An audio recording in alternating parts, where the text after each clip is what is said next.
Hi, my name's Elena. And I'm Michelle.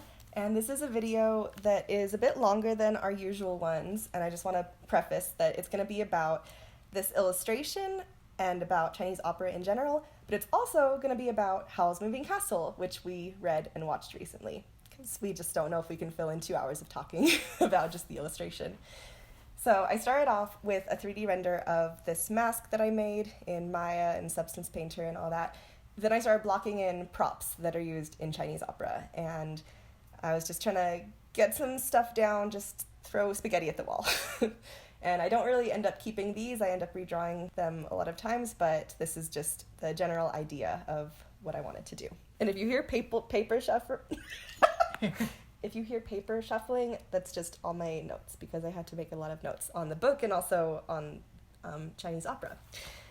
So I first want to... Oh my gosh, you have like a binder full of papers. So it's fine. It's just 5 pages. Front and back. No, just the front side, because I didn't turn on the double-sided printing setting. Anyway, but I just wanted to start off by saying that Chinese opera is a bit of a misnomer in that it's kind of like an umbrella term, but it's not as if there's just one type of this style of opera all across China. It's always like... You'll hear about Cantonese opera or Sichuan opera or Beijing opera. It's like all related to just the one specific area. But for consistency in this video, I'm going to keep saying Chinese opera because I wasn't drawing from reference from just one specific kind. I was drawing from a lot of different kinds. So that's what you can expect. Yeah, I think I wrote down too. It was saying like there are around 300 regional specific opera styles. Yowza. And that makes me think that there probably are just as many styles as there are regions or languages. Okay, another thing about this illustration. There are some things on here, oh no, it's moving too fast. So this footage is from maybe a month after that first sketch situation. And I had to look up all new reference again because I didn't save any of the reference pictures. I was just like drawing, going by vibes, and then I couldn't, like, I didn't know what to look up again to get all these specific things. So like there are a couple of shapes that that aren't on this newer version because I just didn't know what I'd searched, and I couldn't figure out what my rough sketch was. But yeah, right now I'm kind of just refining some of these rough sketches. Oh no. But not refining them too much because at this point, I haven't figured out what my style is going to be. Your note reminded me of Good Omens. Like, do better. Try better. No. Yeah, I don't think I have much to say about the process at this point right here, so we can start talking about Howl. Well, first things first. Oh, no. I had an anecdote. Oh, yeah. That I've been saving, and it's been hard not to tell you because it was so precious and cute. We were at church and we were leaving, and Avery was having a hard time because he didn't get to do the fun thing that they were doing right before we picked him up. So he was having a hard time, so I was trying to just distract and talk about it his day. Like, what else did you do? And he was saying, I don't remember. It's stuck in my head. Oh my gosh, I love it, right? Oh man, that guy. And it's like, I wanted to correct it at first, and I'm like, oh my gosh, that's so true. Uh-huh. It's in there, but it's stuck. Yes. Gosh, make it stop. And then he had the other one, the downloading. Yes. Yeah, he downloaded it. This one isn't like, I had a little Avery anecdote too, but it wasn't like a clever turn of phrase. It was just, like, he said kind of a homophone, but I didn't realize he was saying a homophone until Felicity got kind of defensive. But it's just, we were drawing, the three of us, and he, from my ears, I thought he was saying, oh, this is pretty, all right? But Felicity was hearing it, this is prettier, right? So it's like, I was giving him the benefit of the doubt, and she was, it was like a competition. Yeah. No, I think mine is prettier. It's like, no, it's pretty, all right? It's just that he doesn't enunciate his R's, so it's a homophone. Yep. It's a fun one. I don't have much... R's are tricky, though. Sorry. R's. Yeah. Like, technically, Felicity doesn't even have to be good at her R's right now, because it's like, it's a tongue muscle strength thing. And Avery's just not at that level where he should be able to pronounce R's. We can still, like, keep on practicing and modeling it for him, but the fact that he can't say it very well isn't like backwards on his development of speech. Totes. Yeah, because I remember I feel like Felicity only got into ours in like a year ago. Because I remember like we moved in this house and I was looking at footage from just a couple months prior, and I was surprised because like you don't hear it for a long time. Like you don't realize what they're doing until you look at older footage of them, and it's like, oh, they don't do that anymore. Mm-hmm. Oh, this is a shape right here. This is jewelry. Like, there's so much jewelry that's used in so many of the costumes, and I wanted to depict it, but that's a prop, spoiler alert, that I won't keep because it's like floating jewels when really they would just be on clothing, but I wanted it, but I didn't keep it. I was wondering, like, is it part of a tiara or something? Yeah, it would be part of a hat. This, I always label as mystery box because I saw it in 2 different reference pictures, and that's all I can really think of it as. It's just a silly little mystery box. What does a little note say? It looked like it said lots of deer. Lots of deco. Okay. Decoration. I see. Gosh, and then I had to do that with the fan just now. You saw me like warping it a little bit because so many of these props. I like a little flower. Yeah, I think they're cute. Like the fan, I had it at a jaunty angle, and then I stopped. I got rid of the jaunty angle, and that's my issue with several of these props. Is I thought I could do it at a cute little angle, and I could not actually. I neid to change it into just a straightforward look. Feathers. Feathers. I'm reading your notes. It's true. Pride back. No, I don't know. I don't even know what that says. Pride Rock, Lion King. No, because I think I just mean that there has to be a back to the hat. Draw back? No, I don't know. Deride? Put it in the comments if you know if you can read my handwriting. Oh, no, yeah, I was gonna put pom-poms. That's a whole thing. I'll get to that when I have a longer time to talk about it. Yeah, and this is kind of funny because this is a color scheme that I'm discovering in the moment, and it's one that I end up keeping the whole time. And it's funny to look back at this footage. Like, I figured that out this early on. How cray-cray. And then once I find my flow, then I'm just good to go. And I should mention that I made a reference to like how I said that there are 300 different regional specific opera styles, etc. I kept notes of all the research I did. So I'm going to, in the description of this, you'll be able to find all the sources to my research. So if you want to look at the articles or at the videos that I researched yourself, you'll have that available to you. Just FYI. It's kind of rude to tell people to research things. Research now. Oh, dear. You should just provide them all the information they need. Don't make them look stuff up. I'd rather just have them research. Oh, just get right. Your Liz and followers. I don't even have them. The only one who's watching this video is Mom. Gosh, okay, so here's my mystery box, and this is, like, I'm still figuring out the style and, like, how I want to shade stuff. Oh. See, I'm figuring things out. I really doubted, I don't know, like, by the end of all this, when I was looking back at the footage, I could see that the way I dealt with this is a little bit different from how I handled all the rest of the props, and it's because it was the first one where I was still figuring things out. I have this comparison in my head that I've heard the same thing about serial killers. Is that the first kill, it doesn't always have to fit the pattern because they're finding their stride. Huh. Anyway, so that's what this little mystery box is for me. It's like I look at it, and every other prop, when I have like a vague kind of design element inside of it, it's always defined. It's like, okay, that's definitely a flower or a tree. But with this, the mystery box, it has just vague swirlings on it. And I did that because I couldn't really tell what it was on the 2 reference pictures I had. And so I just did it vaguely to kind of match what I was seeing. But I don't know, I was really doubting that, like, should I go back and change it? If I made it something specific, I just doubted it, you know? Then I also I was getting kind of precious about it. Like, it is my first prop that I finished of these drawings, so I kind of wanted to keep it the same. Mm-hmm. Well, you know what they say, doubt the process. Huh. Gosh, I thought you were going to say something else that was weirdly tied into serial killers. Oh! Like, how do we both have 2 different thoughts about serial killers tonight?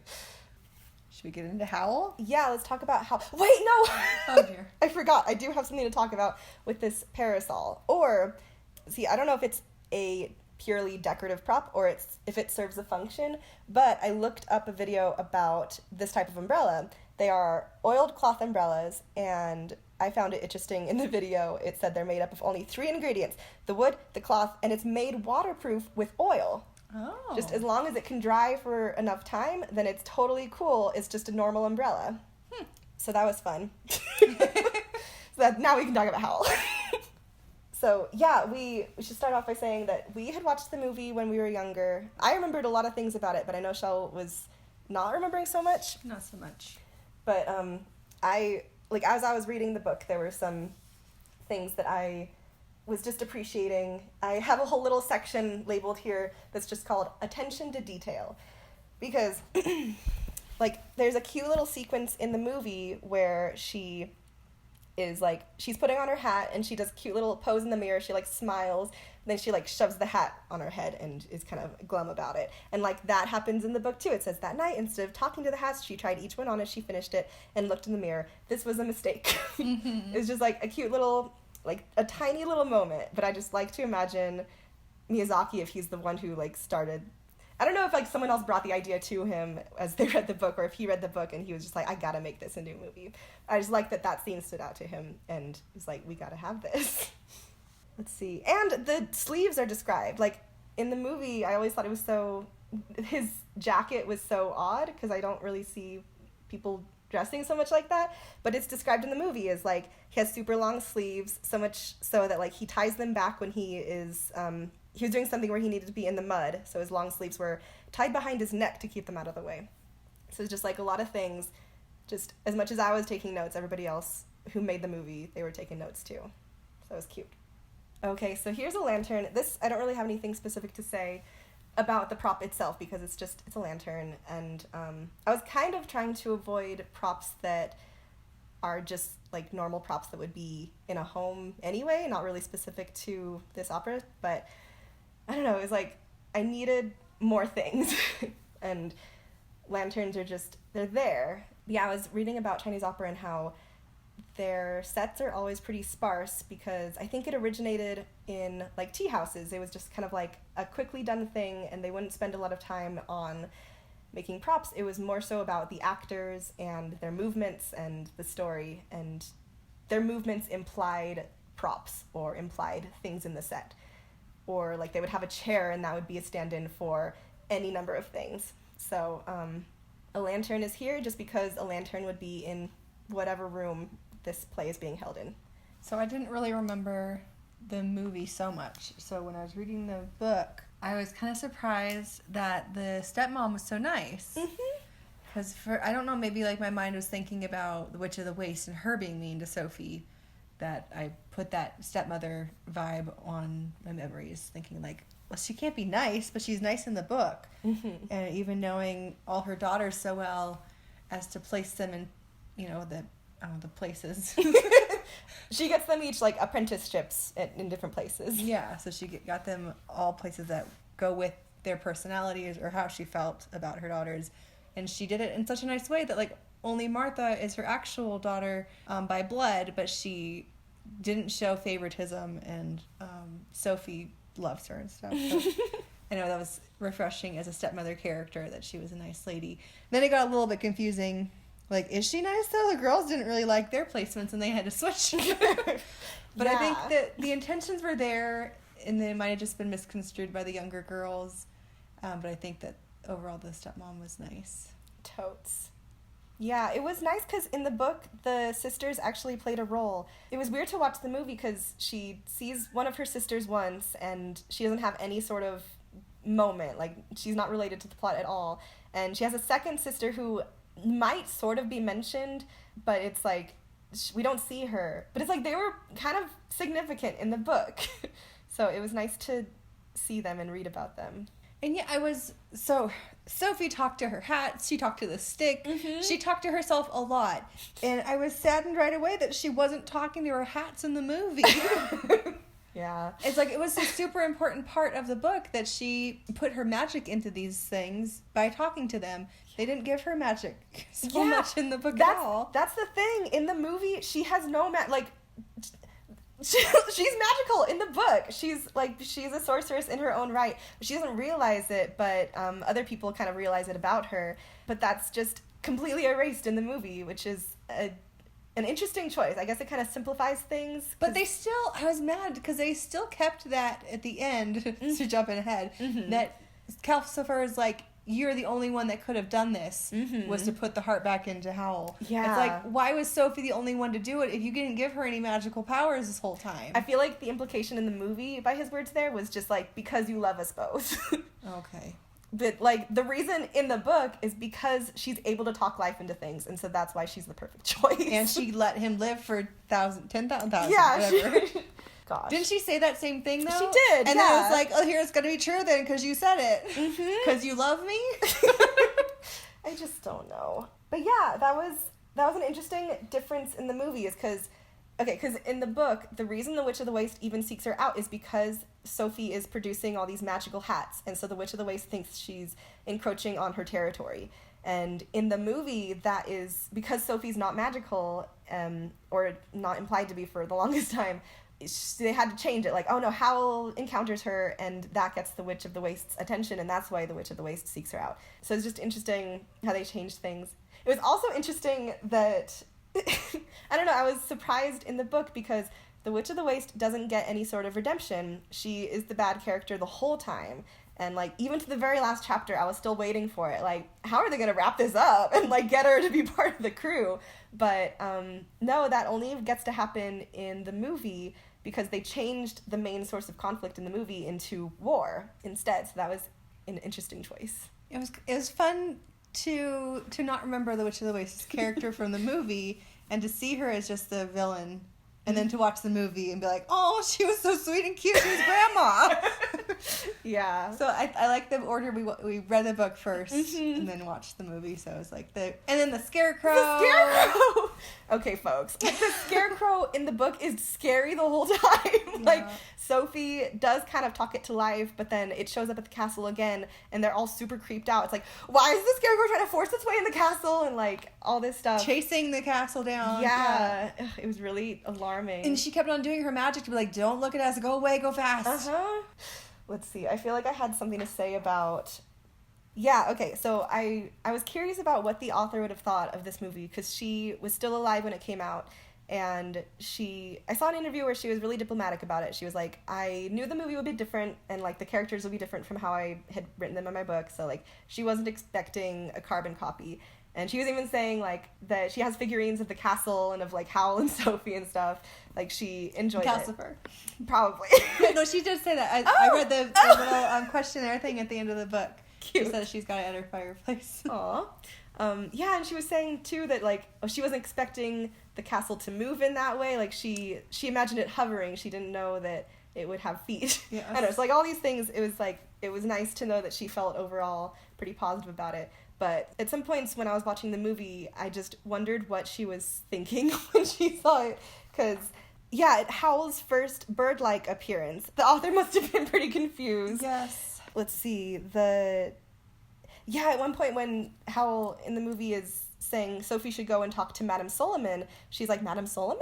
And I was like, the author's probably asking that as well, because it's not Madame Solomon, and that Solomon character plays, oh, this is me trying to make the jewelry work and then deleting it. Now the dagger can go there. Because, yeah, Madame Solomon as a character was actually Wizard Solomon and had a really different role from how it's represented in the movie, and so that must have been confusing or just a significant change. And then I also wrote down, when the Witch of the Waste is getting exorcised or whatever, the author also must have been really confused. Like, when did I write that? Like, I wonder if she was kept informed of changes they were going to make, or if it was all a big surprise to her. Yeah, there's one part where Calcifer is saying something like, well, even I don't know what will happen when such and such happens. And I'm like, the author's probably thinking that too right now. It's like, all the plot changed so much from what she wrote.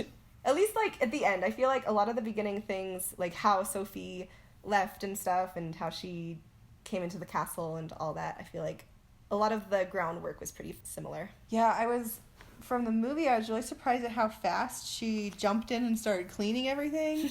And, like, her bond with Michael grew, like, instantly. I really like both versions of that relationship, because, like, I already knew I liked the one in the movie, but it's like the one in the book is also so special, because Michael is closer to Sophie's age, and he is involved with one of Sophie's sisters.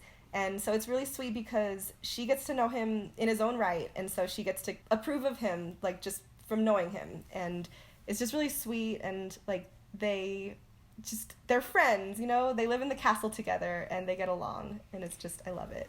Oh my gosh, I also loved, in the book, all the moments that we get with Sophie and Calcifer, because there are so many times where it's specified that she seeks him out so they can, like, catch up about their days and stuff. Or, one time she was having a really crummy time. I think it was when she goes to the castle and to talk to the king and stuff, that she was walking in the street trying to find her way back to the castle, and she was like, all she wanted to do was just be by the fireside and tell Calcifer all about this. Mm-hmm. It's just like, I love that. Friendship. Yeah, I was, another thing about the book that might be surprising to some folks is that, like, they bicker so much, Howl and Sophie do. And, like, they're so sure with each other and always, I don't know, it's like there are multiple moments where Sophie cuts up Howl's clothes just for kicks, kind of. Like, one point, just one of his suits gets a little bit ruined, so she, like, gets slime on it, the green slime moment, and she was thinking, like, I can just recut this into a skirt for myself. But then he asks about it, and so she, like, guiltily, like, starts sewing it back up again. But it's like, she does this to a different suit of his later on, too, just, like, because she doesn't want him to wear it anymore, so she cuts it into 7 pieces, she says. Yeah, she takes so long making that thing. She cuts it into triangles, the first one. Yeah. And it was like, what, like 100 triangles or something like that, close to, where she's just like, in her idle moment, she's just sewing those triangles together. Mm-hmm. And then, then they have to put the enlarging spell on it so that it can be an appropriate size, because it had already shrunk in the first place with the green slime and trying to wash it. And then she thinks cutting it up and then sewing the seams together will be a good idea. Gosh, she's ridiculous. I wrote down one of the parts. Yeah, this is when Howl, like, sees her with, like, all the patchwork squares or triangles of his suit. He's like, why have you made a jigsaw puzzle of my best suit? Just a friendly inquiry, you know? It's like, the fact that you have to ask, like, a house guest this. Like, what is she doing? Yes. It's like, because he never really said, like, oh, you're welcome to stay here or anything. So it's like she was always just, like, she was expecting to be kicked out any minute, but she wasn't really doing anything to make it, like, make it work in her favor, to, like, certainly make her stay. She was cutting up his suits and all that. Yes. Yeah, like, he was just amused by her all the time. Like, there was this one I wrote down. Now trot along inside, you overactive old thing, and find something else to play with before I get angry. I hate getting angry. It's like, no matter what she's doing, like, he'll just be like, don't do that. It's like, don't come into my room and clean my room. Don't kill any spiders. Mm-hmm. It's just like, whatever you're doing, why are you doing that? You're so weird. But also, he's not telling her to leave. Yeah, he's not going to tell her to leave. Okay, so going back to the beginning, I wasn't reading everything chronologically. Okay. It was, the sisters, like, you established, like, they seem to be, like, a good bond of those 3 sisters, and then their dad died, and they weren't going to be able to stay in the house together. And then when they all left, it was like, now it's been weeks, and you haven't talked to them. They sent one letter to you or something, and you work too much, and you're tired, and you keep making excuses to not see them. It was just, like, sad. Yeah. And so I was like, yeah, she's talking to her hats, and that's cute. And then it just got less cute and more sad and lonely. Like, poor girl. Yes. Oh, gosh, one thing that it came up a few times in the beginning, and then once again at the end, that they keep talking about so much custom. Meaning lots of business. Yes. Yeah, I had to look up just in the context what do they mean by that. It's just, like, customers, I think, would have been the word you'd use. But it's funny because, like, she wrote this in the 80s, so I don't feel like the terminology should have been so different that we'd be thrown by that. Yes. Maybe she was trying to write a book as if it would sound older and use an older term. I don't know. It's possible. All right, going back to my notes. Back to the movie. There was a different feel about Howl, because in the book it seemed like everyone was always scared about this moving castle. Mm-hmm. They didn't know about the other people that Howl was, but they were scared of Howl in the moving castle. Yeah. But in the movie, it was like, oh, look, there's the castle. Everyone come to the window and look at it. It's like, they weren't scared. It was a whole different feel for it. Totes. It was like, it was a mystery, and they were excited about it. Even, he eats girls' hearts. Let's go look at it. It was a different feel. Mm-hmm. When Sophie finally goes to see Letty on May Day. She sees a man on the street. Yeah. That talks to her. And I'm like, oh, that's Howl. That's gotta be Howl. It's like, you were probably already thinking that because he's already in the beginning of the movie. But I didn't remember him being that early in the movie where he's just like, within the first 10 minutes of the movie, he's already there and they're flying together. Yeah. Oh my gosh. I have something to say about the flying. So, well, first of all, I feel like I should say, this is something, for some reason, I knew about it ahead of time, that in the movie, a couple guys are trying to flirt with Sophie, and she is not really having it, and then Howl comes and, like, dissuades them from talking to her, and, like, she's glad about it. In the book, he's the one who's talking to her, and she's not really happy about it. So it kind of, like, alters that role a little bit. Okay, but to the flying scene, it's funny, because that doesn't happen in the beginning, and it doesn't happen all throughout the whole book until the last chapter. They finally have a flying moment, and I'm like, this is described so differently from how it happens in the movie. It's like, it's a rushed thing. They're trying to get, like, miles and miles and miles traveled, and it's, like, really hectic. And we get a taste of that in, I think in the movie, they're in the flowery field. Yeah. Speaking of flowers, this one was a fun one to make. I wanted to make a cute little design. Anyway, but yeah, we get some of the flying fastness in the flower scene. But yeah, it doesn't happen all cutely like that in the beginning of the book or anything. It's not. It takes away from the cuteness because, like, you don't even know Sophie yet. It's not as sweet. You just do this with all the girls. You go flying with them. Like, we know Sophie's special, but you didn't know that. Mm-hmm. Just to go flying with all the girls. Yeah, one of my notes along the way was that once she turned old from the movie, then she started talking to herself more, but not in a magical way. They didn't give her magic. Yeah. I had a note about that, too, that I felt like it was convenient for a movie format to have her talking to herself so much.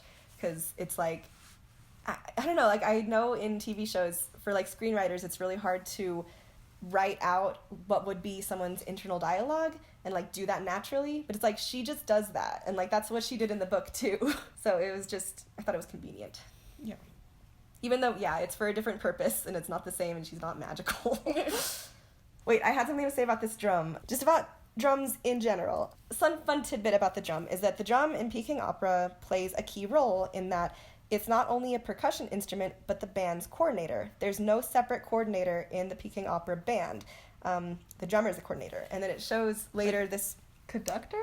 Yeah, so it shows in a video later, they have a guest there who is rehearsing with them, and she doesn't normally, so they're all, like, visibly following her lead. She's in the center with her drum, and she's like, but it's like they're watching her mallet, like, go up and down, and it's like they're going based on that. So she is conducting. Yeah. That's so cool. Yeah.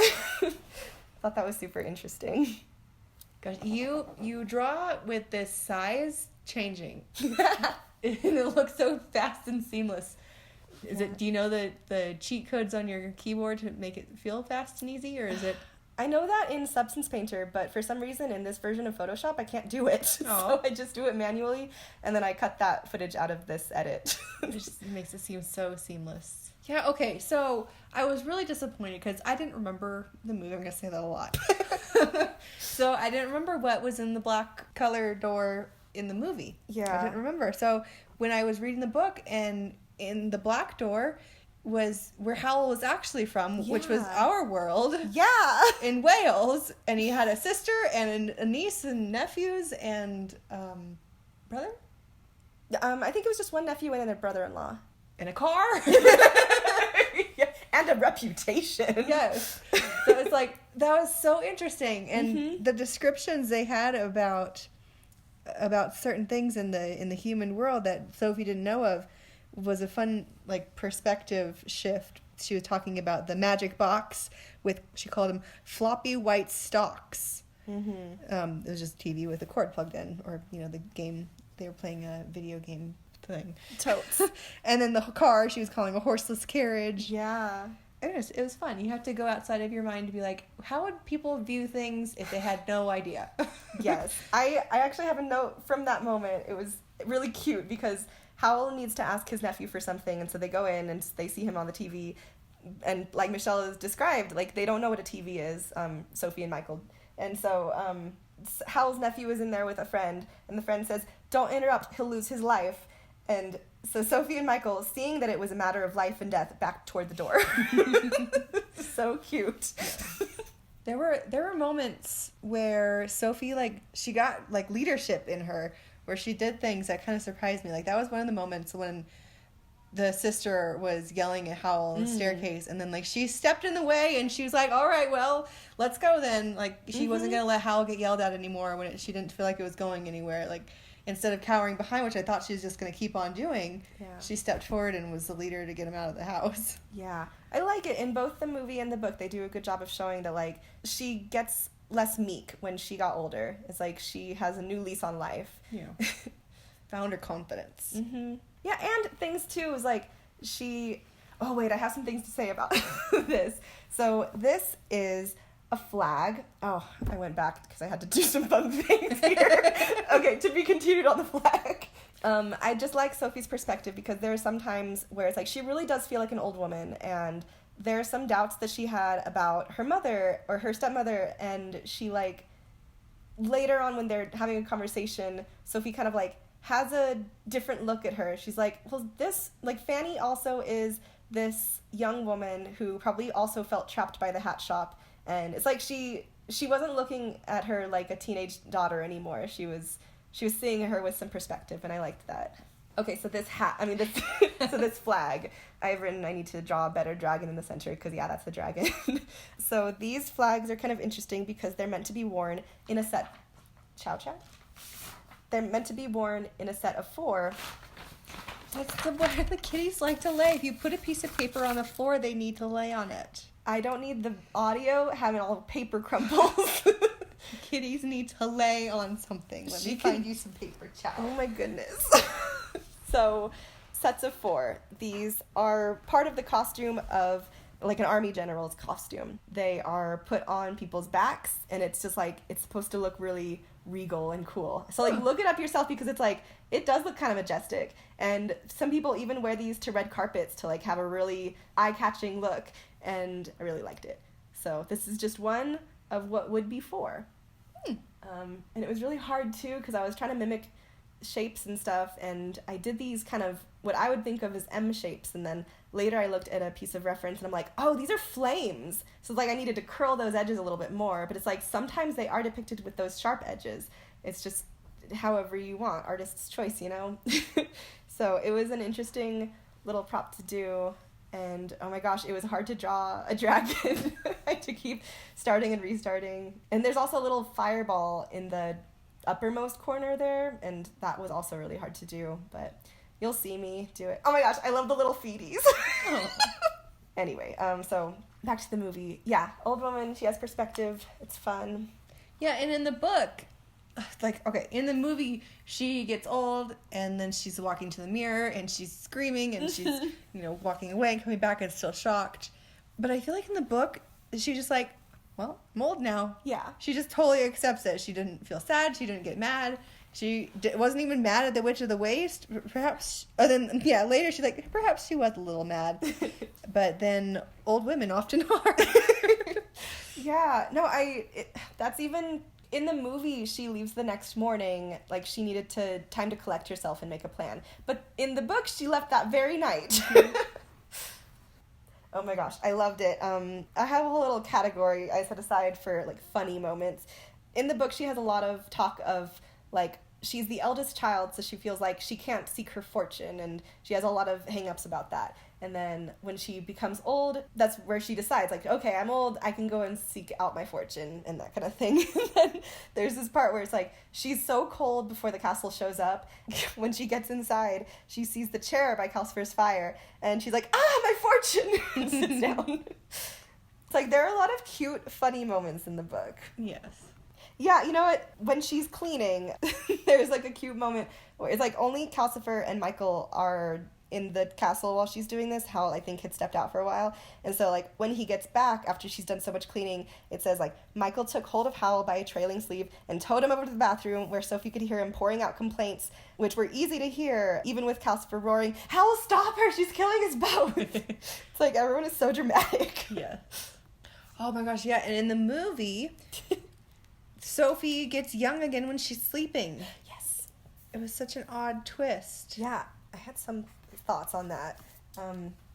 Because, yeah, I felt In the book, it's kind of hard to tell what's going on because it's only from Sophie's perspective. Mm-hmm. And so at some point in, like, the third to last chapter, I think, or something like that, she discovers that everyone around her has known that she's been under a curse the whole time. But she had thought for this whole time that nobody knew. And so she was kind of upset to find out that everybody knew. And it happened in things that would have happened, like, off-screen, things she wouldn't have been aware of. So it was kind of an elegant solution in the movie that it's like people did get to see that she was supposed to be young. Like, Howl could see her when she was young. Like, when she was sleeping, she always had a young face. And then, like, other people, she was giving, like, a passionate speech to Madame Solomon, and she became young again. So it's like, it was never going to be a surprise to everybody because they saw little hints of it all throughout. I need to talk about this hat. Okay, so this hat, it took me 3 hours to draw. It's like everything else took me like maybe an hour, maybe not even that long. Some things just took 10 minutes to refine. But this thing, I knew it was going to take a long time. It was so big. I was avoiding it the whole time. So in the trade, such hats are called kuitou. This type of intricate hat could have been assembled with over 100 parts.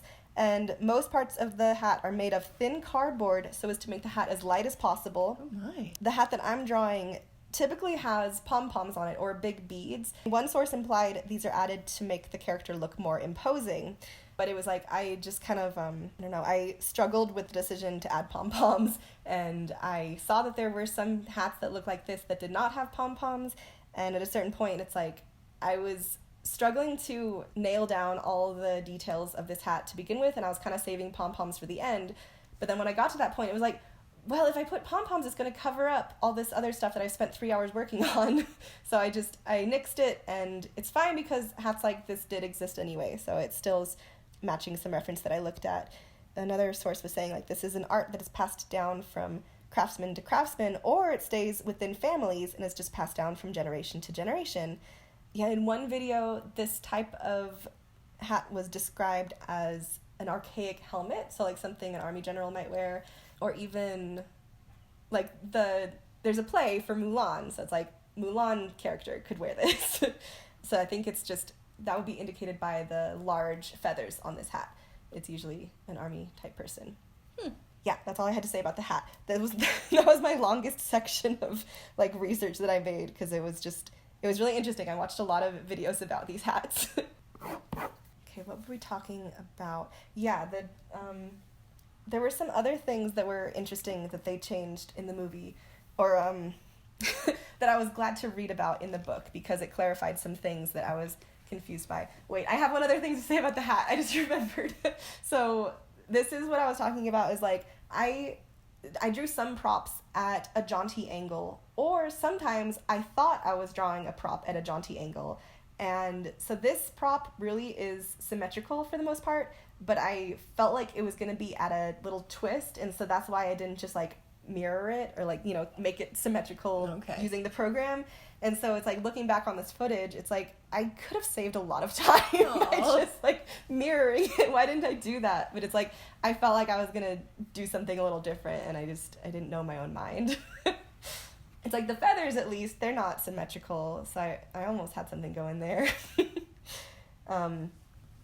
Anyway, but yeah, some things that I was glad to get clarified in the book because it was kind of confusing in the movie. And one thing that I made a note of when I was reading the book was that, yeah, I was glad they explained why they moved into Sophie's old hat shop and like her old house and all that, because I didn't understand how that happened in the movie. And watching the movie after reading the book, it was like, yeah, they didn't explain anything. But like, just for the people who are curious, it's like in the beginning of the book, it is saying how the shop kind of like rests on Sophie's shoulders. She's doing a whole lot of work. And so later on, like, they do discover that the hat shop is for sale, so they move in and all that stuff. And when she talks to her mother later, she says, yeah, like, I didn't have a strong interest in keeping it, and without you to pass it down to, just it seemed pointless. And so I don't know, so it was nice to just have those little questions answered. It wasn't crucial or anything, but I just remember even when I was in middle school being a little bit confused, like, I don't know, it was so sudden, like she was just back in her old house. How? Yeah, and then something else, too, is in the movie, the place with the flowers, Howl frames it as a gift. Like, he thought of this for her, and then on the spot, he was like, oh, and you could sell the flowers in the shop.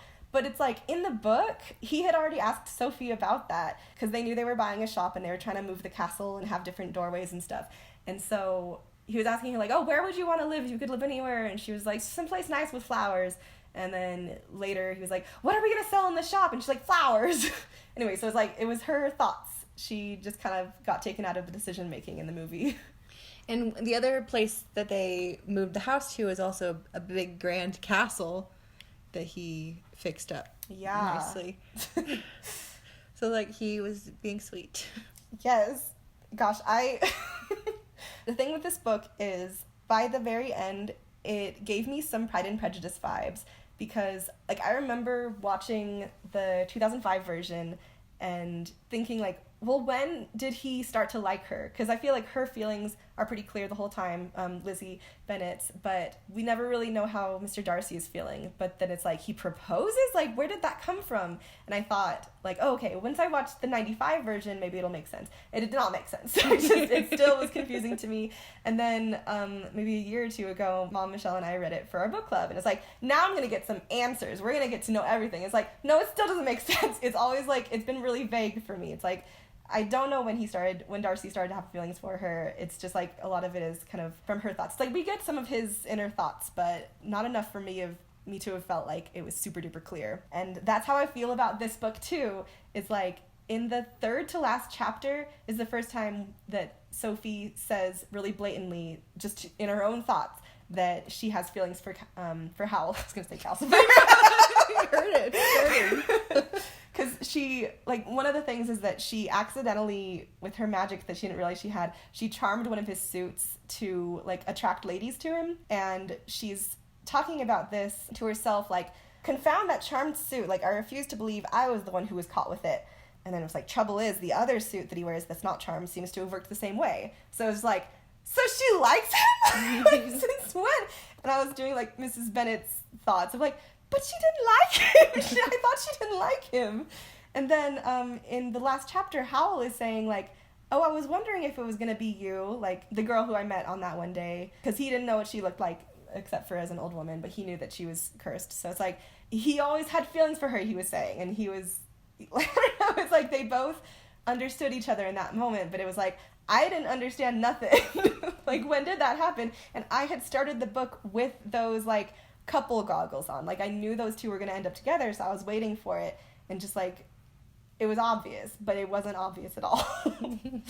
Did you see all these things and you just knew? Michelle, what? I also would like to speak to the Pride and Prejudice thing you tried to say there. No. Because Mr. Darcy, he didn't love Lizzie when he proposed to her. Oh. That wasn't where the love happened. Okay.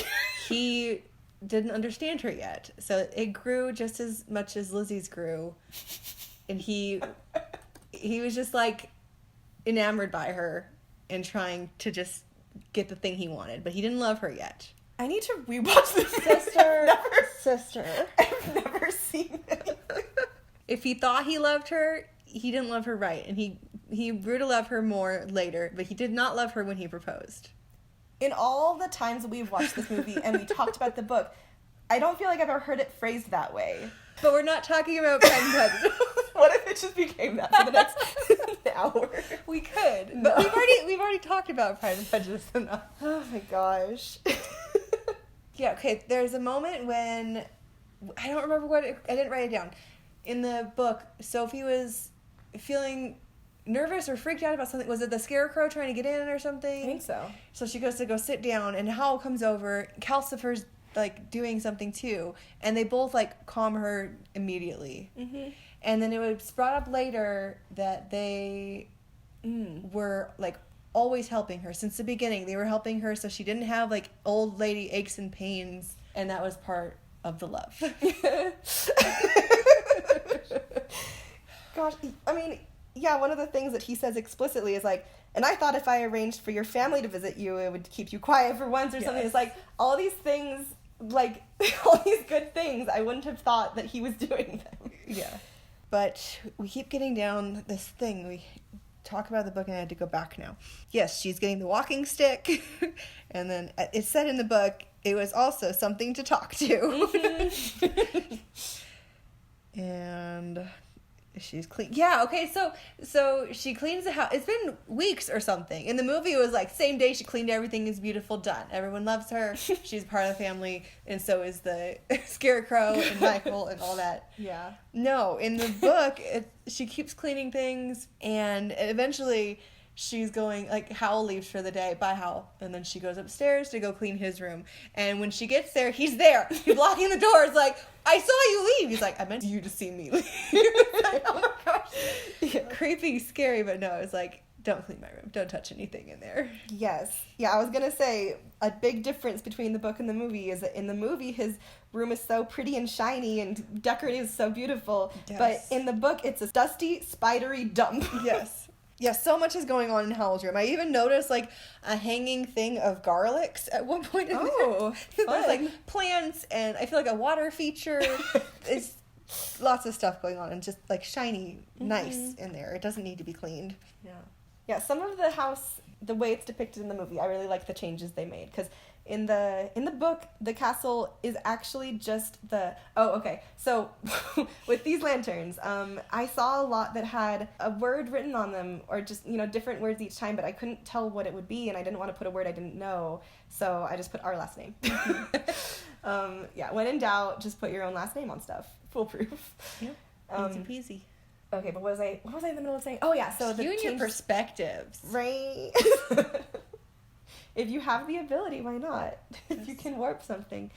So, okay, in the book, the castle is, like, the inside of it is actually really small. There's, like, the main room, and that is just connected to the bathroom, and then there's the upstairs that has just 2 bedrooms, because I think that it is just the Port Haven house. That's their real abode, and, like, everything else is always just, like, the outsides you can interact with, but, like, if you go inside, it's always just going to be the inside of the Port Haven house. But in the movie, it seems like they got to add more, and, like, there were multiple floors and multiple rooms, and, like, the bathroom was not on the same level as them. It was just always somewhere else. It was like, I liked that there was a little bit more space, and so it just made the cleaning scene kind of cool, because there was just, like, so much going on. But the windows in the movie, the windows just looked out at the things that you'd expect to look out. Yeah. But in the book, it was like you look out the window downstairs or from the bathroom, and it's a different place. You look out the window in Howl's room, it's Wales. None of it makes sense because they're in different places. Yes. But this one was like, there's a balcony that Sophie can go out on, and it's all where she would expect it to be, so it wasn't confusing. I liked it. Oh gosh, and she is described to be sleeping in a little cubby under the stairs, and she, like, Michael had pulled out, like, a mattress for her, and it seemed really just quick and whatever. But it was nice in the movie because it looked like such a luxurious little cubby, and I loved it. Like, she even had a little curtain. Yeah. Nice cubby. See, speaking of going to see Madame Solomon, because Madame Solomon in the movie is kind of like a conglomeration of Wizard Solomon. They just kind of took the name and took the role that he would have played for the king, because he was like the royal magician or royal wizard or whatever. But she, in the movie, they're saying that Madame Solomon is the one who taught Howl. But that character is Mrs. Penstemon in the book, and she is totally cool. Like, she doesn't do anything nefarious at all, and so it made me kind of nervous when I was reading the book that, like, she and Sophie were having a private conversation, and Sophie is confirming to her, like, yeah, Howl made a deal with a demon and stuff. And I was like, don't trust her, because she's going to exorcise him or whatever, because I just remembered the movie. But it was totally fine, because she was her own character, and they just had to kind of swap things around for the movie. But she didn't have a dog. She did not. Oh my gosh. The dog in the book... Okay. Like, the dog in the movie was fine. It had some moments. But it was just a dog. Yes. It was just a normal dog. I was waiting for... I couldn't remember, and I was excited to see if I was wrong, or, if he would show up as the dog. And he did not. But the Scarecrow was another person, and the dog was another person in the book. And there was a skull that was missing from the movie. We were looking for that skull. So like, I can understand why they changed that aspect of it, because, like, the way the dog Scarecrow skull thing turns out in the book was, like, really creepy to me. Because it was what we discover, like, okay, the whole time we know that Wizard Solomon had gone into the waste like a year before and went missing, and then Prince Justin of their land also, he went looking for Wizard Solomon and also went missing. And so everybody thought it's the Witch of the Waste, she did it. And so aside from that, there's this weird turnip scarecrow that's following Sophie. There's this weird skull in the castle that sometimes seems to come to life, but not always, and then, or sometimes it yatters its jaw. And it's like, ooh, what does this mean? And then also there's a dog that can sometimes turn into a man, and it's like all three things are connected. It's Wizard Solomon and Prince Justin. They got like ripped apart piece by piece by the witch into their like best parts, so she could like, she was trying to like add Howl to this chimera of man, and like so that she could have a king. I don't know, it's like she had this whole plan because she was insane. And all three of those things were those two men, but just different parts of them. And it was really creepy because when Sophie, she gets caught by the Witch of the Waste, and she like sees this man without a head, and it's like, oh my gosh, it's because the skull is missing, and there's so much going on. So they had to just simplify things for the movie. It's like, no, the scarecrow could just be a prince. Totally fine. Like, there's no Wizard Solomon. It's not relevant. But then it wasn't even the Witch of the Waste in the end, though. Mm-hmm. There was a whole other character we didn't even know about. Yeah. Irrelevant. There was a lot going on, but it was really well written, and I enjoyed that story in the book. Samesies. Gosh, this jewel was really hard to make work, so I'm trying a lot of different things, because it's like, I can understand what I'm trying to draw when I'm all up close to it, so I keep on backing up, and it's like, this doesn't look like a jewel, so I was like, I keep changing things, and I don't really know if it worked, but I tried my best. You guys get to know that it's a jewel. I feel like there were 2 times where Sophie, she needed to mend something, either that she ripped or one of Howl's clothes, or even my clothes, I don't remember. But she doesn't just reach into her pocket. She reaches into her sewing pocket. Yes. Designated sewing pocket. Because she works on hats, so she's got those tools. It's just so cute. She's sweet. Oh, okay, so I had the note in the beginning, like, this guy that talked to Sophie, that's Howl, yeah? Because I don't know. I can make guesses and be right. And then another moment I had was they're trying to catch a star. Yeah. And then Calcifer said that she just had a hint. And I was like, is Calcifer a star? I didn't remember. So it was a good guess. I got it. Yeah, we were having conversations about this because I just remember a lot of details about the movie, and so she was saying, like, she feels like she's enjoying it more. I'm like, I feel like I'm enjoying it more because I don't have any mystery here. Another part where, like, Sophie, she accepts her old age right away, and she even has, like, a new perspective on people, like you were saying, her mom. Mm-hmm. And when they go talk to Mrs. Pentstemon? Yeah. Okay. She's like, I'm 86, and Sophie says, I'm 90. Mm-hmm. and she doesn't have any real gauge on how to tell her. It was just like, you just, I don't know, you said a number was cute that you get to be older than her. Mm-hmm. But she also just looks on other people as younger. Like, they were walking up to see the king. She was saying, like, all those young men, the soldiers. Yeah. It's like, all those young men, because you just accept who you are. You just have a new perspective in life just because of this spell. I liked it. But I have one thing to say about these, is like all these little feathers on the tops and bottoms of this staff thing, or this spear, is kind of irritating because I added a dozen feathers on the bottom here, but there are only like 4 or 5 on the one on top, and I don't notice that until later. It's like I take out a couple, but after, as I was editing this footage, I realized what I was seeing. I'm like, why did I not take out more? And like, why are they all in the front of it? These ostensibly should be like in the front and back, so like there should be feathers coming out that are like covered by the pole a little bit. Anyway, so just, I don't believe I screen recorded that, but just know that if you look at the final result, there's going to be a normal amount of feathers on the tops and bottoms. They match. I know, it was probably troubling everybody. So when you're coloring in like that, I noticed you go out of the line sometime, mm-hmm. but then later you didn't. Is it like a painstaking process to like zoom in and make sure it's not hitting outside the white line? Yeah, sometimes. I mean, there are things like this where it's like I selected just that solid block of color, and now the shading that I'm adding is not going outside the lines. but I don't always do that, sometimes because I forget, but also sometimes it doesn't even select everything I want it to. Like, it's the magic wand tool, and it's like, it's really finicky. It's like, sometimes it works the way I want it to, and like, you can change the tolerance for what it will select, and like, maybe it'll select more or less, like, depending on what you specify, but even that isn't guaranteed. Oh yeah, I noticed that the little spearheads on the top and bottom didn't match. This one was way too small before. Anyway, so it's finicky, but it's whatever. It's my official statement on the matter.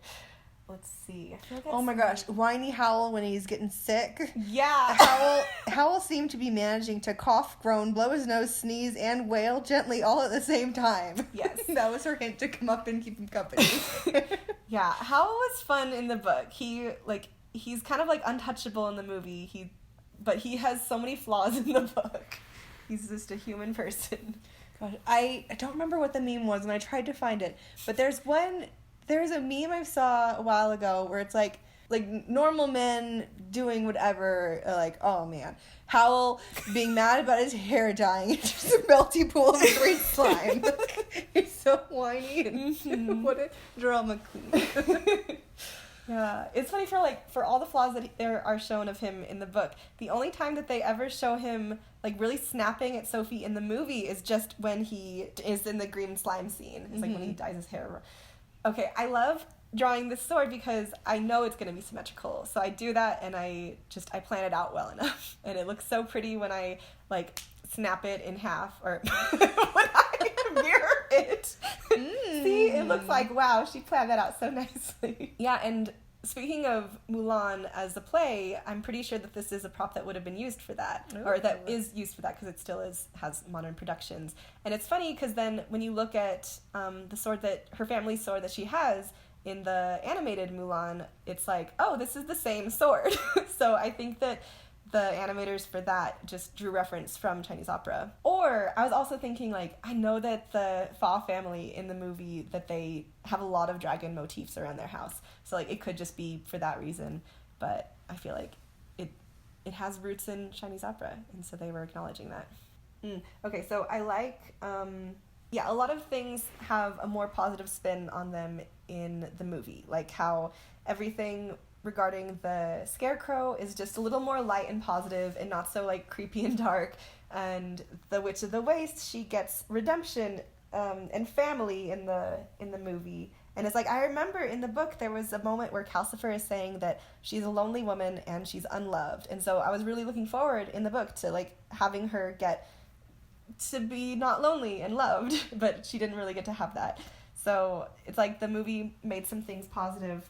Okay, but one aspect of the movie that kind of twisted things to be not quite so positive is with her mother, because in the book they just like, they understand each other and they have this whole like, they hug it out and like they get to have a long conversation and they both get to feel good about it. But the last time we see the mother in the movie, it's because she left a like a spy from Solomon, and she kind of regretted that Sophie would probably be hurt by that, but it was like it didn't stop her. Like, she wasn't as, I don't know, it's like they didn't... She had to be so fake to do it. She runs in there and like tramples into her, hugging her. Yeah. Only to be a spy, I mean. Totes. So it's like, if you didn't like that in the movie, just know that it wasn't that way in the book. They had a genuine, loving relationship. So they were happy and crying and smiling and laughing and hugging, and then the other sisters come and everyone's smiling and hugging and laughing. Yes. Yeah, and it was cute too because it's like one of the extra doors they attached to the castle is this mansion, and so then this fancy carriage shows up like, oh, so-and-so is here to greet the new owners of this mansion, and Sophie's nervous about it, and then it's her mother, and she's shocked, and her mom seems so regal and stuff, but then it's like she drops that air about her as soon as she realizes it's Sophie, and she recognizes Sophie right away, even though she's still old, and like that was something Sophie had been worried about the whole time, is like, if I go see my sisters as an old woman, I don't think they'll recognize me, but it was not even an issue. It's just so sweet. It's like she got all the good feelings she needed. And it was like the sisters were kept in the loop because of Michael and Howl. Yeah. So they knew about Sophie too, so they weren't surprised and they were worried about her. Good book. So good. Oh, another thing about the book that was not included in the movie, and it was like there are 3 different references to Calcifer having a silly song about saucepans. Oh my gosh, yes! Like, that's not in the movie. Not at all. Where is it? I feel like we could have had a little bit of that, right? Yeah, I mean, Sophie was singing it, Michael was singing it, Howl was even singing it. Someone else came in and was singing. Gosh, I want it. I feel like someone mentioned it as not even being English, too. Yeah, I think Sophie did. When she was listening to Howl talk to his family in Wales, she realized that language sounded like Calcifer's song. Which, like, Calcifer was not from Wales, though. How did he know the language? He could have been, though. Where did Howl catch Calcifer?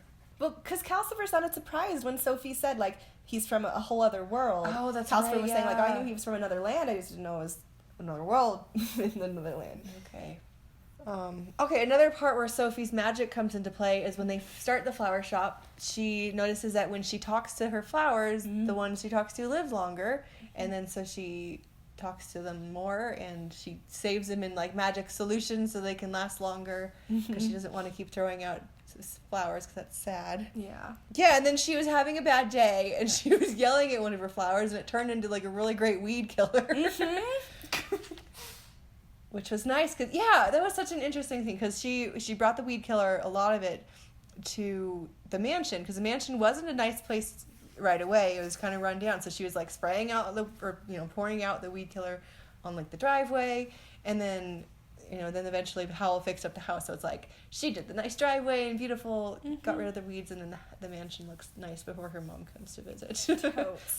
Without them really knowing that's what was happening. Or I guess Howl knew if he sent her mom. Yeah. Okay, I had something to say about this prop. This is a guqin, or they said like an ancient version of this would be guqin, gu meaning old. It's a 7-stringed instrument, and I watched a whole video about guqin making where like the carpenter had such high standards for the very wood itself before he even cut into it. He was saying, like, you need to check the rings of the tree, that it has had a consistent life, like a standard size in the rings, so that it's not as if it had less water one year or that it was a colder winter one year. It's like it needs to have standard rings around it, and make sure there are no knots or scars in it. Make sure it hasn't been bent by the wind, because if the fibers of the tree are twisted, it's not good at transmitting sounds. It's like so interesting, and I bet that goes the same for like violin makers too. Like I bet every carpenter of these kind of instruments has to take that kind of thing into account. And let's see, usually guqins have kind of like they're like divots in the structure of it, like for the head and the shoulders or that kind of thing.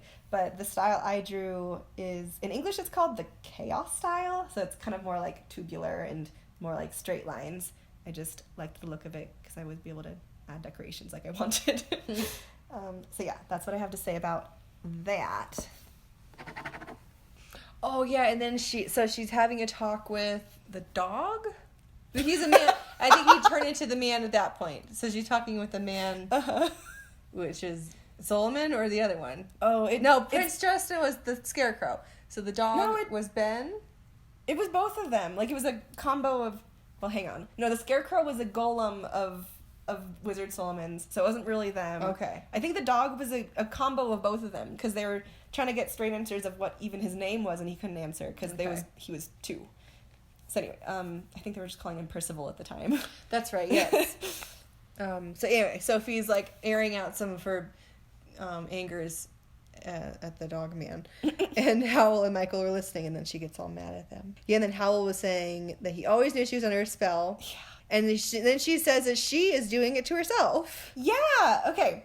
That was something I had heard of before I read the book, that the Witch of the Waste hadn't intended that. Like, she was gonna do something, but then, like, Sophie had some assumptions about what would happen, and so it was, like, her own thing that did it to her. And yeah, like Howl was saying, like, Calcifer and I have been, like, while you weren't paying attention, we have tried to, like, take it off, but it seems like you just like being that way, and you like having the disguise. So it's like, it's just all subconscious. Oh my gosh. Okay, so the boots. Oh my gosh.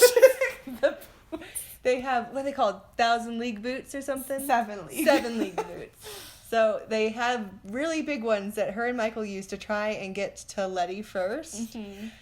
But Sophie's not very good at walking with them. Oh my gosh. So she's like, one step there. Oh no, falling, stumble, another step. And she's another 7 miles away. And yeah, it was cray-cray.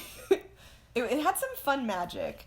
And, like, I liked that we got a lot of moments filled in the book of, like, her seeing how they interact with people that they're trying to get magic for. Like, in Port Haven and in Kingsbury and stuff, it's like they, I don't know, they're cool with their customers. And it's like in the movie, she gives her impassioned speech to Madame Solomon, and I wasn't sure what she was going to say, like, before it happened, because I was just realizing, like, you haven't even seen him work. Like, I don't think you have any opinions about, like, how cool he is and, like, how he undercharges all the people in Port Haven because it's a cheaper town, and, like, he overcharges everybody in Kingsbury. It's like, he does his cool things, and, like, he really cares, and he's not, it's like, he was really, in the book, he was really mad at Sophie when he discovered that the dog that had been living in the house with them was a cursed man. It's like, why didn't you tell me? And he immediately, like, set about solving that. It's like, you don't even know him. Like, you don't have to know him for it to matter and for you to care. It's, like, very sweet. Mm-hmm. I have some things to say about this hat. So, yeah, this was fun because there were so many little designs I could add. I couldn't get a clear idea on what kind of role this hat was used for, because it seemed like the comedic roles had this hat, but then sometimes it seemed like the handsome man roles had this hat. So it's just a dude's hat, and I don't know. But one thing that was on my mind while I was drawing this is that in my very first, like, initial sketch, I didn't have those flaps on the sides. That's something that upon doing more research I realized I needed to add. But it's funny because in my ancient Chinese fantasy drama that I watched, for those folks at home, it's The Untamed. I only watched the first, like, 30 episodes. There are more that I just didn't get around to. But one of the characters has a hat like this, but it doesn't have those flaps on the sides. So I was kind of modeling it after that because it was something I had any sort of frame of reference for.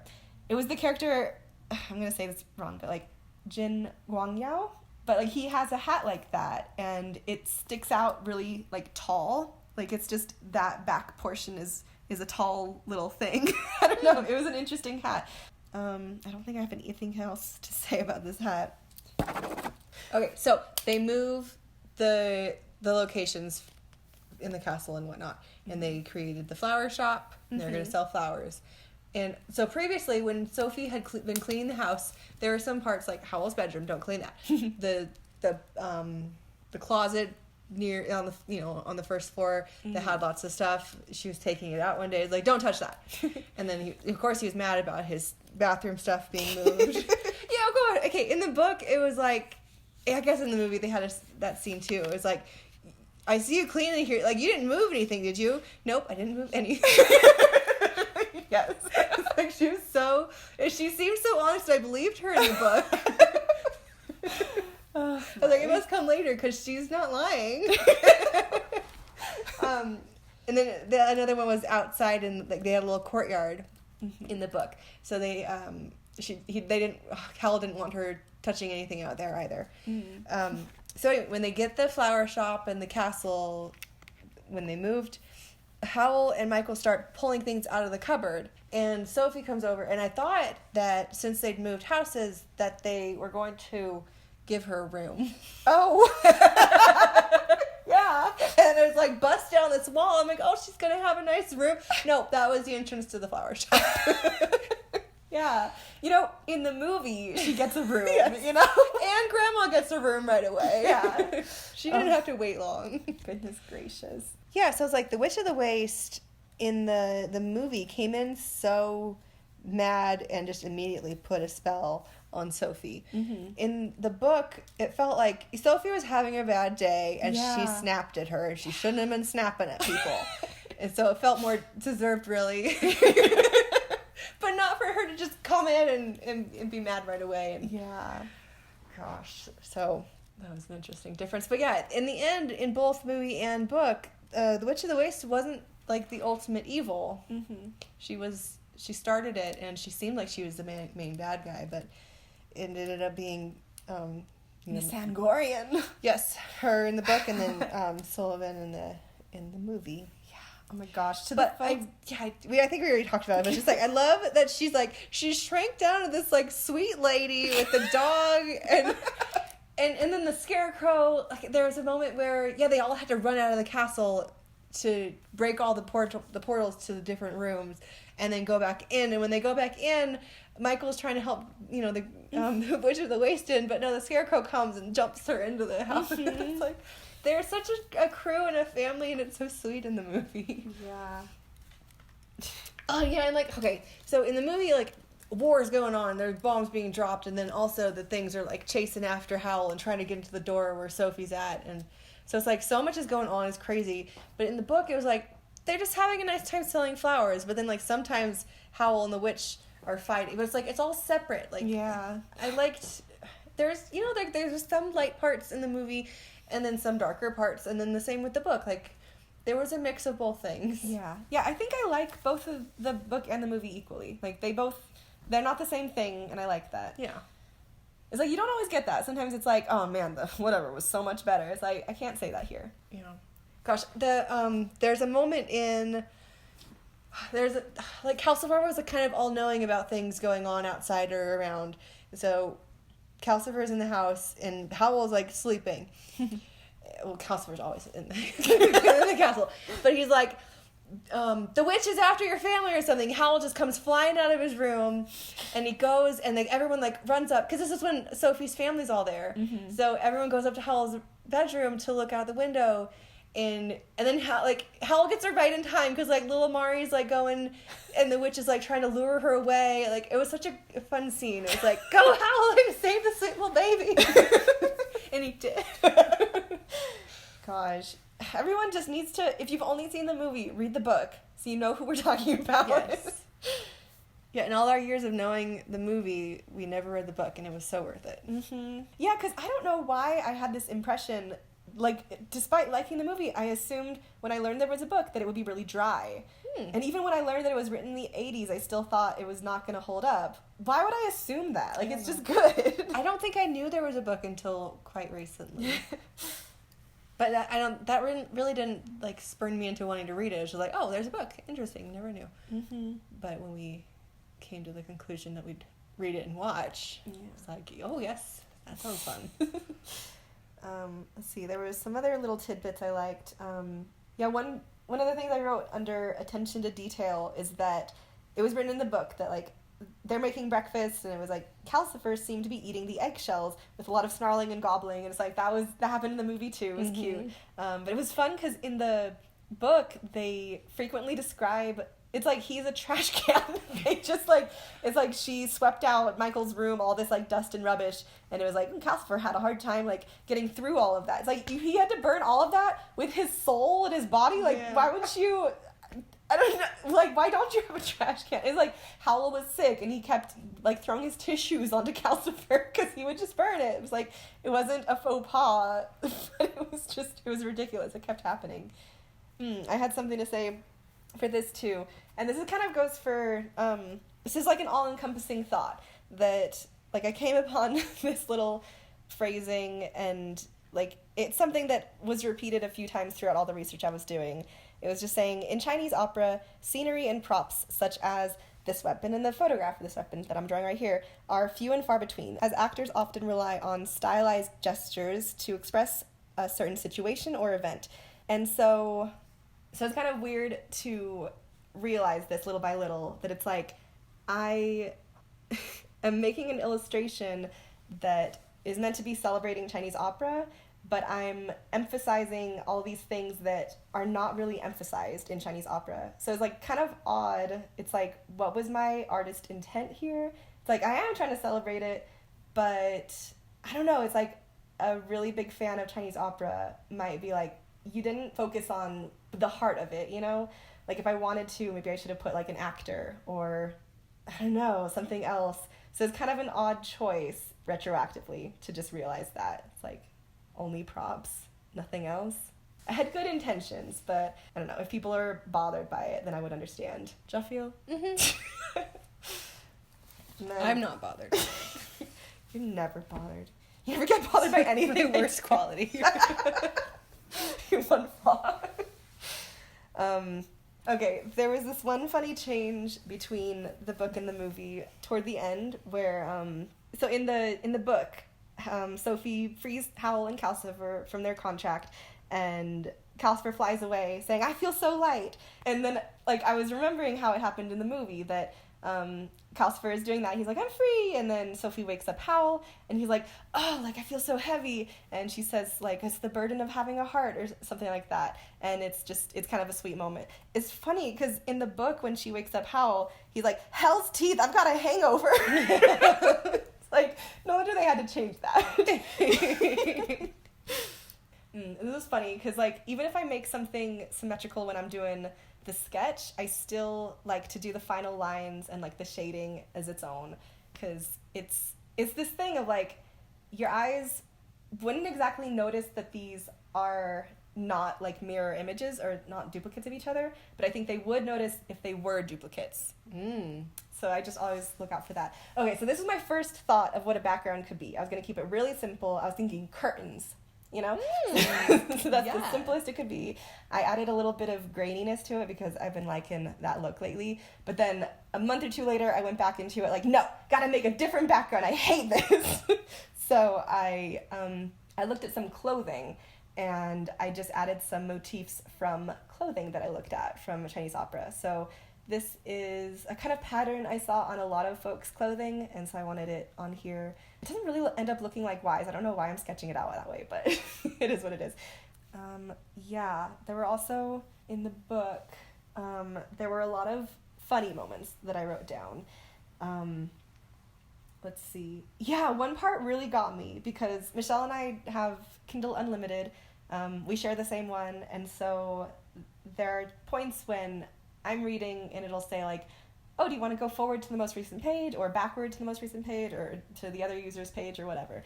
And so when the option is to go forward, I always get really curious, like, "Oh, where's Michelle at?" So I always just take a glimpse. And so there was one little moment that was funny, because I was on chapter 12, and it began with, "Sophie did not see much point in blackening Howl's name to the king, now that the witch had caught up with him." And then I looked and I saw Michelle's ahead of me, so I skipped ahead to where she was, and it got to chapter 13, which was titled, "In which Sophie blackens Howl's name." So it had kind of like an It's Always Sunny vibe. It's like that could have been a title, like, it's like, that's how, like, the gang gets up to whatever. Okay, so I'm going through, I'm making a lot of, like, it's kind of sad to see how Pastelena so often thought she was drawing a final thing. What a fool. Yeah, but it's like, this is just another sketch, but I thought it was final. So it's like, when I goof up a line or I have to erase something, I erase it really nicely to preserve all the lines around it, and that effort is wasted because I end up, see, it's like I'm erasing that, and then I have to go back in and fix that line that I erased the side of. It's all for nothing. It's a sketch again, Elena. You just didn't know. But yeah, it's like I do all these, and then I fix them to the correct colors. I only have them with such vibrant colors so that I can see them clearly.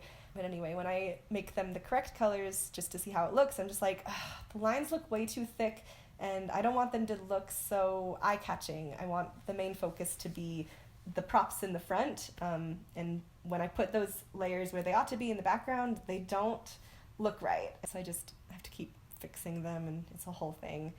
I'm about to make this symmetrical too. Match up those lines. Ta-da! And I think those lines are final. They're still not. It is what it is. See, I had this other cute line from the book. Yeah, because like I was saying, it's like they have a door in Port Haven, which is like a low-income port town. And so Sophie observed pretty early on that Howl, like, really undercharges folks. And it's like, here, this can be like a penny, or it's like if someone has a good reason, it's like he won't even charge them oftentimes, and that's just what it is. But then in Kingsbury, which is like the king's country, they where it's all super rich and stuff, they overcharge a lot, and like he often gets the king as a client, And let's see, I think it's for the 7 league boots maybe that someone is coming over to ask if he'll make them, and he doesn't really want to, but he will, and like he closes his door. He's like, I'm too patient and too polite. I should have overcharged him even more. It's just cute. It's like hearing him admit, like, yeah, I'm definitely overcharging him, but it should have been at least twice as much. Yeah, so this is where I match the colors to what they are gonna be, and it's too jarring. The lines are too thick. Like, I don't use such thick lines anywhere else in the drawing. Oh my gosh, and here you get to see how neurotic your sister is. I decided to outline every single one of those. Oh my goodness. Because it's the thing I was just telling you about the props before. It's like, your eye won't really catch that. Why don't you delete them all, just highlight one and No. repeat the pattern again? No, because your eye will catch if it is repeated. Your eye will just know. It won't necessarily just... Anyway, so I think I keep gradually speeding up the footage. I think by the end of this sequence, it's at like 55 times speed or something like that. But yeah, it was just a lesson in Was patience. it worth it? It was. And I just put on some music. It was meditative. I accepted that it was what I had to do. And you can see that in the top right corner, the navigator up there, that like the whole time I'm looking at that, like, I have so far to go. Like, this is going to take forever. But I had to. I had to have the thin lines. Otherwise, it would look weird. Let's see. So I read the ending where it had the author's... There's an interview with the author. Okay. And she said something like she was at a convention and a young girl was like, oh, I'm so in love with Howl. And she's like, aren't you in love with Howl too? Or something like that. And the author was like, she had to explain like all of his faults. Like, no, he's such a whiny baby. And then like she catches herself, I guess, and is like, oh, well, I don't want to ruin the part. But it's like, he's not someone to admire. Yeah. But it's funny that it is a lovely love story. Mm-hmm. And I like that.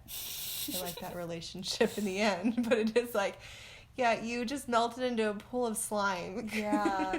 But I mean, even in that part in the book, Sophie's like, when there's, she said it so lovely. It was like, when someone's having a hard time, it's not usually about what's on the surface. It's about what is deeper. Mm-hmm. So what it was really about was feeling heartbroken about Letty. Yeah. Or Miss Angoria, whoever it was. I don't remember. Or maybe, given the perspective that we got later, it's like maybe he was just thinking about Sophie and like wanting to solve that and sad he couldn't. Or it could have just been a terror. Sophie could have been wrong. Yeah, who knows? Let's see, I had 2 more funny moments. Yeah, there's a part where she goes to see the king and she ends up meeting his daughter. He has a little toddler daughter, like maybe 1 or 2 years old. And it was cute, like some of the ways that she described, that Sophie described her. Because, I don't know, it's like one of the things she said is like, the toddler addressed a friendly remark to her in what was clearly a private foreign language. It's just like a cute way to explain baby babble. Yeah. Man, I had the beginnings of a thought when you were talking about the daughter. The daughter. Oh, was it just how she went to the castle twice? Could have been that. Because that was a thing, guys. Yeah. Like, she went up the stairs and did the whole hullabaloo, talked to the king, and then she left, but then she got all turned around, and the Witch of the Waste, of all people, directed her back to the castle, but then Sophie felt, like, pressured to go back in, and so she, like, went to talk to the king a second time, and it was super weird. Yeah, it was, because, like, Howl was never mad at Sophie. Like, he was so determined to have her go in and like besmirch his name. And she goes in and she ends up getting him more qualified for the job. Like, no, make it so that I won't have to do this thing and look for his son. And it's like, no, now he's hired you to be the official court wizard. Yeah. And then, but he's not mad. He's like, that's so great, Sophie. I knew you could do it. Yeah, Sophie, you never do anything in halves. Like, this has Sophie written all over it. Why aren't you mad? Yeah, this isn't what you wanted. Yeah, even times when, like, she and Michael get up to something, Howl is like, Michael, don't try to take the blame. Like, I know this is Sophie.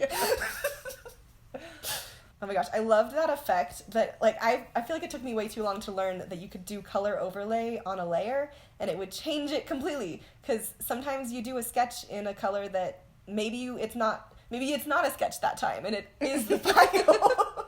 And so color overlay will just perfectly color match it to whatever you got going on. As long as that layer only has the one color.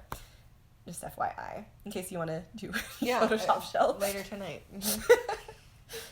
Yeah, this was fun to do. Well, it was fun to see sped up, but it was kind of tedious to do in real life. Little rainbows. Let's see. I guess my last thought on... Yeah, this was more like a snide thing, because I know, like, Studio Ghibli, it's, like, the very name itself, its name, I think it's Italian for a plane or something, like, the word Ghibli, and Miyazaki, he's obsessed with planes. He has to have a plane in everything he does, and so I was thinking, like, maybe the whole reason for the war being part of the plot in the movie is just so that he can have war airplanes. That was the only reason. Yes. He's obsessed. I remember my thought now. Okay. I don't know if it was the one I was having, but it feels like it's checking that box in my head. But when Howl turned into slime, in the movie it was like, okay, now he's a big mess in here. Let's bring him up to the bathroom. It's like, Michael, you got it? Okay. And then she's like looking at the mess. And then it just like, cut scene, next it's moving on from the slime. But in the book, she's pushing the slime out of the door onto in the grassy area before they've moved, So it's like a nice... You're saying Calcifer eats a lot of this stuff. She didn't make Calcifer eat the slime. She pushed it out the door, and so they were... Yeah, she described him as being like a giant snail with the slime trail going behind him. Yeah. Very thoughtful of Sophie. Yeah, adding more lines. Gotta add more and more lines. At some point, I added a little, like, speckly background to, like, the topmost part of this all, and I end up taking away those speckles, and I bring back the curtain look, and I let that be the background, as long as it's color matched. And here we go. Okay, I had thought that I was done, but then I was looking at it again maybe a month after that, and I was just like, this is, like... It's hard to notice something that's there the whole time. It's like if you always know you have green eyes, you don't notice it as a big noteworthy feature because it's just there on your face. So that was the main mask for me the whole time I was making this drawing. It's like I was so focused on everything around it and then the background, and finally when it was all together, it was like, this mask, it doesn't match with the rest of it. Like, I made wobbly lines for all of the props, all the illustrations here, but the mask has, like, smooth straight lines, and that's what I had made when I made it a 3D object. And so I went back into the file itself to wobble those lines up so that I could also re-render it. And I also needed to re-render it anyway because the first render I did was a much smaller dimensions than the illustration dimensions. I think it was like 5 times bigger illustration than it was of the 3D render. Anyway, so I just needed to wobble some stuff around, and so I go through and I do that. That's not going to remain blue, I'm sorry. It's just that I can see what I'm doing. Yeah. So there's this whole thing that I kept hearing repeated in all my research for this. In Chinese opera, it's like you always know what a character's intentions are based on what color their mask is, or, the characters who have a mask, I mean. And so, like, every single video I watched, it seemed like they had a different explanation for what each color meant. And so in one of them, it was like, yellow can symbolize cruelty. It's like, oh, okay, dang, maybe I shouldn't have done a yellow mask. But then it was like, yellow stands for wealth and high social status. For example, the emperor wore yellow. So it's like, well, then I would think of it as a positive thing if it's represented by the emperor. So it's like, I saw another one that said, like, yellow represents older characters. It's like, I just never got a clear answer, so it's like, it's fine. It is what it is. I made it, and I like that the color stands out against all the blue of the illustrations. Like, I'm not going to change the color, but it was frustrating to not get a clear answer on it. Mm-hmm. Plus, I don't know what it would mean for yellow and red to be used in tandem, and there's quite a lot of black in this as well, like around the eyes, so I don't know what that all means. And there might be different, meanings in different culture or, different regions. Yeah, like Cantonese opera might have one meaning, and Peking, that's probably what it comes from, is I was probably watching a video talking about Peking opera, and then I watched one on, like, Beijing opera, and it's like, why are they conflicting? It's because it's different. Okay, so I bring it back into the document, and I color corrected a couple of things that I end up changing later, but you'll see that when it happens. And then I need to add some outliney lines to make it look a little bit more in line with the props around it, because it just seemed kind of weird that it just had color blocks but not any outlines like the other things had. So I just wanted it to look a little more cohesive. I was thinking that word before you said it. Gosh, I got rid of all 5 pages of my notes. I've been done. Been done a while. Oh my. Yeah, I decided not to do super wobbly lines around the eyes because I felt like it didn't need that. And then I was having a hard time deciding on, like, because I was thinking of, like, okay, the lines will only be, teal lines will only be on the tops and, like, along the right side of these color blocks. But then it was like, well, do I consider the white a color block, or do I only consider the yellow and the red and the black a color block? So it's like, I changed my mind a lot, and I keep zooming out to see, like, does it look like I have enough going on? And so then I do start adding a lot more lines, like, around the white and treat it as a color block like I would the other folks. Yeah, and what's fun is that, like, I didn't include footage of this because it would be kind of the same as what I had done at the very beginning of this video, which is that, like, I dropped in all the renders of this mask, and I chose all the, like, blending modes and all the filters that I would want to make it look the way I wanted it to. And one of the things that I did was, like, the yellow tone of the mask, I wanted it to be a little bit, or I thought that I wanted it to mesh with the blue tones a little bit, so I added a kind of blue filter to it, and that's not something you can super clearly see right now. Oh, here's my signature. And she printed this picture out, and then she's like, trying to find my signature. I found it in like 5 seconds. Yeah, she found it right away. I don't know why. Oh, and then I have to tilt a couple things because they looked kind of weird. Just space them out a little bit differently, and then it'll all be good. But yeah, back to this mask. I put kind of a filter of blue over it, and I thought that was what I wanted, but then in a minute here, you're going to see that, like, I flick it on and off, and I realize that I love the, like, more vibrant yellow. So, like, I take the bluish filter off so that it'll be, because it makes the red more vibrant too. So I take off whatever filter I'd had before. Ta-da! Beautiful. Gosh, what a journey. 30 hours. And you were here for all of it. Yes. Slow it down so we can be with you. No. Every minute of the way. Yeah, I remember this was a comment a few years ago, but it was like, can you show this footage slower? It's like, I don't think you want to watch, like, hours and hours. Like, maybe, I don't know. Also, I don't want to edit hours and hours. Yes, that's the other and, like, make a voiceover for that. Like, 2 hours, I think, is our limit. And we had to talk about a whole novel to get through it. Fan movie. Yeah. Some rough stuff. Well, if you all watched it and stayed the whole time, thank you. If you have any other, I don't know, like, book recommendations that we can pair with the movie, let us know. That was fun. I'd like to do it again. Mm-hmm. All right, see you next time. Bum, Ba-dum, bum, ba-dum, bum, bum.